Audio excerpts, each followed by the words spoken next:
and she's a basket weaver. So she's one of those people that majored in basket weaving, and I'm very impressed. So Shirley, take it and go ahead. Well, thank you, Karen. Yes, I've been weaving for quite some time, almost 30 years, and it's been a lot of fun. And I've been participated in the craft fair for many years as well, which is always a lot of fun. I love going to the Heritage Museum, and I love seeing all the people that participate. So this is my wonderful studio, the Red Rock Basket Studio. You can see a lot of stuff in the background, and what I was going to do today was kind of scan around to show you kind of what my studio is like, and then kind of zero in on some of my various baskets that I make. I work in traditional baskets, I work in gourds, I work in antlers, and I work in raku. So I work with a lot of different fibers. So let me just start out. I'm going to show you some things that are in the works, and I want to come back later and talk a little more about it. So I've got to learn how to turn this thing around. There we go. Okay, here we go. Let me back up a little. So these are some things that are in the works, and I'll come back and I'll talk about each one of those individually. But I'm going to go around. I'm going to start from, you see all those materials? I have a lot of materials. And oh my gosh, that looks absolutely beautiful already. Look at those. And those are some of my antlers and the gourd mask I have up there. And then I come back around, and I have this plant that's taking over my studio, but that's all right. If anybody needs any, let me know. So let me back up here a little. Oh, that's cool. You have a lot of items. I do, and without having the craft fair, they keep growing because I'm not going to stop weaving. Exactly. And then you see in the background of my baskets, that's my materials, my reed. Can you zoom in on that small basket that looks like a cupcake on top? Oh, this one. Yeah. Isn't that fun? Oh this my is God. one of my own designs. So you can kind of look inside. That is so cute. That would be great for a kid or something, you know, a little girl. A mini wall gathering basket, a wool gathering basket. So people can, I did thinking about the, you know, people that spin and stuff like that, or they knit. And I've got some more things. So the one on the right here is right here. It's called a Williamsburg market basket, which is fun. You could put a baby in that and carry him around. This is a great basket for people that they're going up picking up flowers and stuff like that. This is called a melon basket. I love those colors. Look at those brilliant colors. I do a lot of rainbow stuff. Love rainbow baskets. I've been doing, I can't tell you how many. And that's what's fun. There's so many different colors to use. And they're all for sale. You telling Kathy that you have to dye those the reeds or whatever material? Yes, I dye my own reed. In fact, I developed my own color. Oh, it's up here. Somebody wants Sedona red. Going to happen, Shirley. I knew this was going to happen. My sister Mary Carol wants to know how much for the purple melon basket. She's a purple-aholic.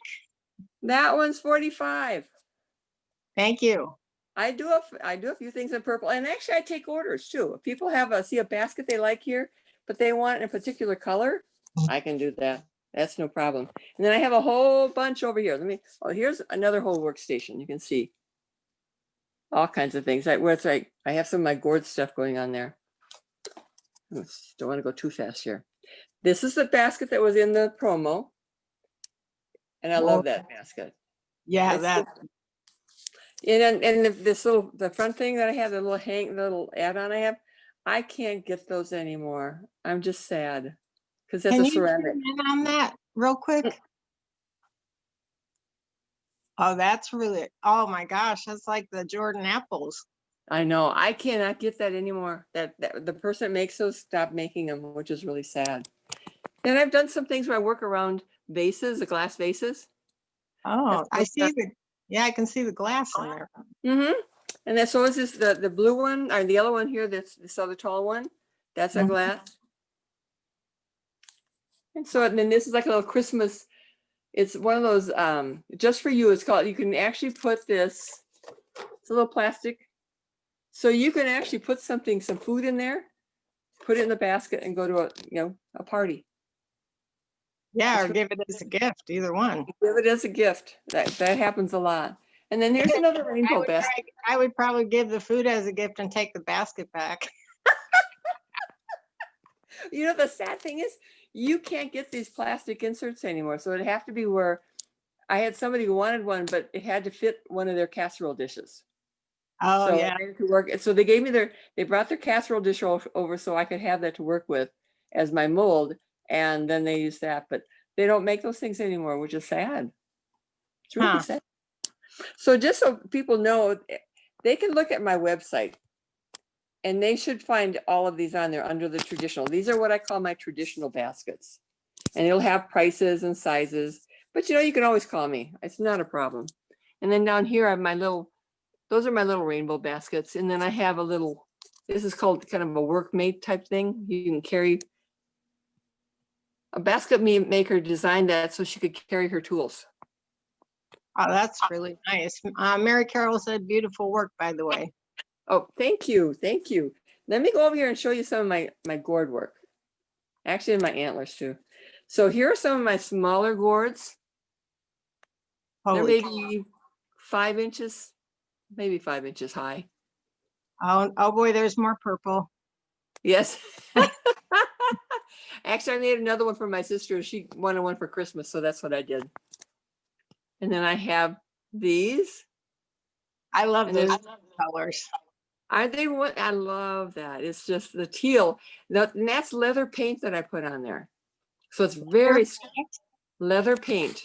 And so it stays on really, really well. And then if I go in here and you can see the weaving that I'm doing on there. It almost looks like crochet or something, but it's not, is it? It's, it's like the dream catchers. It's the same weave. That's what that is. And then right behind here, these are some necklaces. They're cedar tapestry necklaces. And so there's a little pouch in them. You can put a little stone in if you want. Are your glasses? They're not big enough for that, unfortunately. Oh, okay. I'm trying to think. The smaller ones are like 2.5 inch high, or 1.5 inch wide, I think. The ones below, I actually designed that one. I had a friend who had the smaller one. She wanted one bigger, and so I designed that. I think that's 3 inches high and 2 inches wide. Can you just like put your hand next to it? Sure. Oh, I see. Yeah, it does look smaller now. Yeah. Okay. But I could try. I mean, somebody wanted to make one for an iPhone. I thought, God, that's a little big. It's a little big, but it could be done. I mean, it could be done. Yeah, I would be willing to bet that bottom one is pretty close to fitting an iPhone. It might stick out the top, but that's probably easier to get I out. don't think it's wide enough. Oh, okay. It would have to be a little wider. Yeah. And then just some more of and then there's these big ones up here. These are. Oh, those are big. They are big. You can't, I mean, it's hard to really tell, but they are. The one on the right, it's huge. I was going to teach it until I started making it. And I decided it was too big. My students would be at it for a year and they still wouldn't get it done, So, yeah. And then here's another one of my gourd sculptures. Wow, that is. I do that. That was good. They didn't work. You're making us dizzy now. Maybe do topsy-turvy. So you can see the kind of weaving that's being done on that. That is beautiful. So, and then I have my supplies right here, and I have different people that need supplies. They'll call me. And I just sell. Did you say you had antler baskets? I do, actually. Let's do this over here. Let me move this out of the way. Here's one. Oh, wow. I've never seen one like that. Yeah, it's actually I have 2 antlers. One is in the back. Let's turn that a little bit. It helps to sit it so it stays up. Yeah, I can see it really well. Yeah. The antler is this one on the right is extremely heavy. So I had to really work at balancing it. The brown beads here, Yeah. they're actually the weights from fishing. Are they really? Yeah, and I just painted them. Oh, that's really cool. I had to really think. And then here's another one. Let me see, I'll pull this out so you can see it better. Oh, wow. So it's the handle. Mm-hmm. That is neat. How much is that? That one is $3.75. That is beautiful. So if I turn it to the side, Gosh, we have a lot of hunters in our family up in Sedona too, and Mhm. probably would love to see their stuff, their antlers and that kind of stuff too. My first antler I got the antler from my brother. He picked them up on, and he did some hunting, but this one I think he just had picked up. So then eventually I made him his own antler basket. But yeah, I have people that find them and give them to me. I have people that are hunters that have given them to, and I wish, oh, actually, let's go back over here so you can see. Take a little slower. Where are you located? I'm in West Sedona off of Dry Creek Road in Kachina Drive. Oh, So so have you been there long? we've been here almost 20 years. So do So you know any of the Elmers? I don't. Because they're the ones that do all the hunting. My Are cousins. they? Yeah, Okay. my maiden name is Elmer, so is Kathy's. Well, of course. Okay. Of course. Yeah, so that big antler up there, that's an elk antler that I had gotten from somebody. I have That another antler though that is about 54 inches long that I still have to figure out what I'm doing with. That's a big one. that is a big one. So if we come back down to what the ones that I started with. So this right here, that is a raccoon piece that I've made. Let me see if I can turn around so you can see the color. Wow, that's pretty. So I've gotten started with it. I use that for my live stream at Row Gallery. I just did 2 live streams for 2 Fridays in a row, and I started doing some weaving on that one. And then this particular gourd is one that I started the first live stream where I showed how I cleaned it and everything, as well as I started weaving on it. And then I was getting close to done. I'm going to go in on so you can again see the kind of weaving I'm doing on that. And then I have, if you look in the back, I have a little ponytail coming off that little top knot. Oh, that is really cute. That looks like a great Easter piece. It does. Can you, I mean, it would look beautiful with like tulips in it, you know? I mean that over there. So this particular basket, I initially called it my basket from hell because I kept somebody's pattern that I was using, and I kept getting, when I got to the pattern, I got up about 5 rows and it never worked. And I kept going back and back, and about 5 times later, I thought, okay, I had to go back to the pattern and look at it and really closely look at it. And I found that was one error. That one error messed up the whole thing. So once I figured that out, then I was able to do it. I have to do the rim yet. I got the handles on the other day. And if you look on the other side, the pattern's a little different over there. Wow. The patterns are fun. Yeah, and it makes you think about like Southwest and rattlesnakes. It does. And that's what it's called. It was I wish I could remember the name. It has to do with snake. It does. Snake is in the title. But Ah, I wasn't sure I was going to get it done initially because it was really a pain in the butt. so But that one's going to cost 10,000, right? I haven't got a price on that one yet, man. Well, and actually these handles, they're hand carved. And the person that used to do them he's closed his business. Oh And no, there's many people that do hand carved handles. you need So people to do that. I don't know, it takes the right kind of person to do them. It's sad because I really had another handle I wanted to use, but he wasn't in business and all I have are small ones that wouldn't fit, but these will. Well, But maybe someone who's watching the video knows someone who makes them. well, I think they're finding that this is happening throughout with people, that they just don't have the craftsmen that do that. So I was going to say too, the other thing I do a lot of is basket kits. I do orders, I do commissions. And like I said earlier, if you have a basket that you see that you like, but you want a different color, call me. And all my information is on my website. You know, my telephone number. You can send me a message on my website. It's all broken down by the different collections, and you can go through that. And I'm trying to get anything else I want to let you guys know. And what was your website again? Can you repeat it? It's www.redrockbaskets.com. Redrockbaskets.com. Redrockbaskets.com. Just remember Red Rock Baskets and you got it set. Oh, Do you have any questions? I haven't seen any pop up yet other than Mary Carol about the purple. So you probably have a buyer for that purple one. Purple's So- always good. I've done a few things in purple that I just enjoyed working with.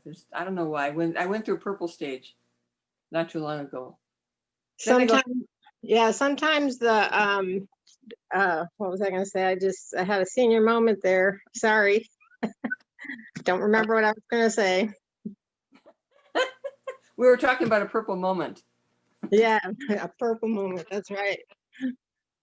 Mary Carol is saying that I live in purple stage. I need to wait. Let me look it up again because it already disappeared.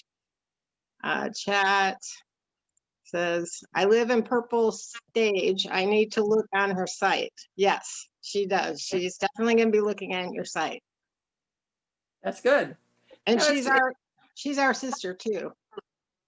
How many are in your family? There's seven of us kids from my parents, and then our cousins, the Elmers in Sedona. There, the other Elmers that I was talking about, they're 14 in their family. All right. Well, it's good. You guys have got a lot of history here. That's super. Yeah, it is. But stuff like this is really cool because it brings me back to like my heritage, you know. Mm-hmm. Oh, So yeah. I love seeing the stuff that the local people do. So, do you have anything else to show us? Well, what else would you like to see? We can do. Let's do this. I'm going to do this. I'm going to turn you around. Let's see what we missed. Did we miss anything here? I don't think so. Well, we didn't do this very much. Oh, I didn't see the one on the left there with all the flowers on it. Well, actually, it's a little 4th of July type thing. Oh, Yeah. yeah, stars. Yeah, little stars and stripes kind of. And that's what it's called, stars and stripes. So you can see. Oh my gosh, that's beautiful. Mary Carol wants to know how you got started doing this. Well, actually, I lived in St. Louis. Let me turn around. And a friend of mine and I went to a Weaver's Guild sale. They have a huge Weaver sale guild, and they do wonderful stuff. And we happened to see some baskets there, but they weren't that good. So my friend and I looked at each other and said, we can do better. So she found the materials, I found the book, and we started in my basement. We're self-taught and started on our own. From a book. And I started with egg baskets, like the baskets that your sister likes. Yes. That's a real basket. That's how we started with doing those type of baskets. Wow. And then it was after a year later that we found that there was a basket shop in town. Eventually, I ended up teaching at that shop as well. So it's all just grew. And then we went to Missouri has a state basket guild. So we started going to the convention every year. And so I started taking classes from some known basket weavers and learn different techniques and do new things. And it was a lot of fun. A lot of people, like we have like 300 people come together for a weekend and doing nothing but weaving baskets. Well, it's some amazing work you have there. I love it. And I hope a lot of people will go to your website and buy up everything, all your inventory, so you can keep weaving and not weave yourself into a corner where no one can find you. Right. Well, and once the virus is in control and the vaccine is out, I'll get back to teaching again. I used to teach twice like 2 Saturdays a month. Yeah. And I miss it's a lot of fun. It'd be fun. You and Kathy come over and take a class. Yeah, well, I'll have to come up from Peoria, but I like going up there. So I have people that come up from Phoenix just to take a class. I do a lot.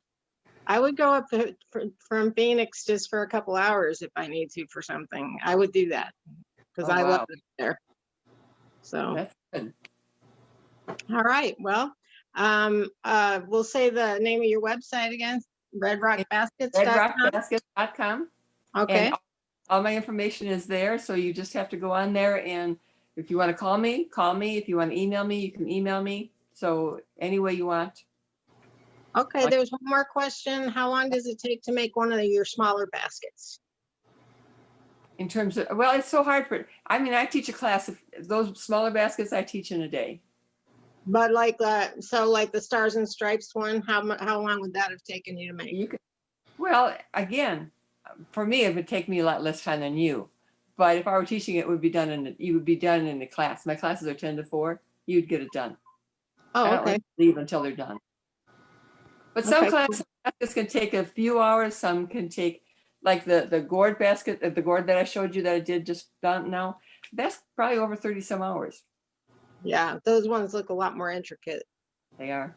They are. And then some of the antler ones too. Those ones look kind of complicated.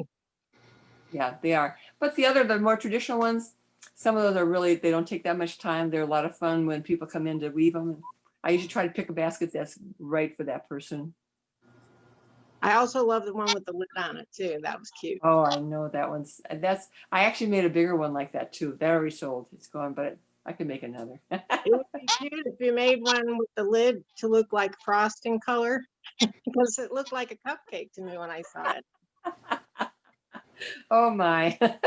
I don't think I want to do that. Oh, come on. You No, can do that. I love to throw out ideas. You know, that's just how I am. Okay, well, we can wrap this up now if you want. And I really do appreciate that you joined us in this venture this year because it's been a crazy year for everybody. But we're bound and determined to get everybody's, everybody's crafts and arts out there for people to see and find and hopefully own a piece of something that they love. And we appreciate that, all of us. It's been great. It really has. Yeah, because we know that you guys put a lot of love and stuff into your pieces. So that's really cool. We do. And I don't know if Kathy's still here. So Kath, are you there? Yes, I am here. All right. I saw All a right. little note there from Sandra. That's the one I'm doing the kit for. Yeah, All right. Did you see what it said? Because I missed it. She said, thank you for the presentation. Thank you for answering that. And thank you for being here, Sandra. I'm pretty sure Sandra has been watching, if not all of these, at least most of the I live think she video. has. Yes, I think she has. Yeah. Yeah, I recognize the name from other questions. Yeah. All She's a right. Well, basket weaver. all right. Well, thank you, Shirley. And thank you, Karen, Oh. for joining us. And we are going to go ahead and say goodnight now. Thank you for, sticking with us with the technical difficulties there. Unfortunately, this is not going out live on Facebook because for some reason I can't do that on my tablet, but I did put the Zoom link. So if anyone, was interested, and that's probably how Sandra got here because she's usually watching on Facebook. So, hopefully we got out there. But it will be posted on YouTube. And the easiest way to get to our YouTube channel is to go to our website, sedonamuseum.org. And on that page, on the homepage, we have a link that shows you all of the artists. We do have 2 more coming up. And also you can click on each artist and have more information along with all of their contact info. But on our website, you can also get straight to our YouTube channel with the links there. Just look for the little YouTube icon and it'll take you straight to our YouTube channel. And we'll have these videos posted up there through Christmas. Perfect. I have a question. All right. Well, you guys have a good evening and thank you so much. Thanks, Kath. Uh-huh. Bye-bye. Bye-bye.